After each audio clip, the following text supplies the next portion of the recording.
You ask Tiger to solve. This deals with linear equations with one unknown.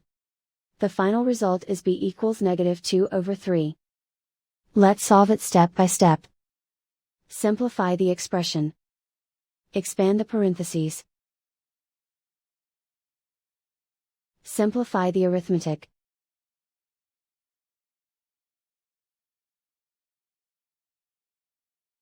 Group all constants on the right side of the equation.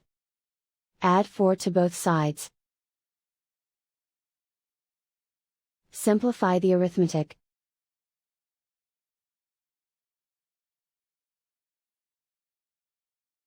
Isolate the b. Divide both sides by -6. Cancel out the negatives. Simplify the fraction. Move the negative sign from the denominator to the numerator. Find the greatest common factor of the numerator and denominator. Factor out and cancel the greatest common factor.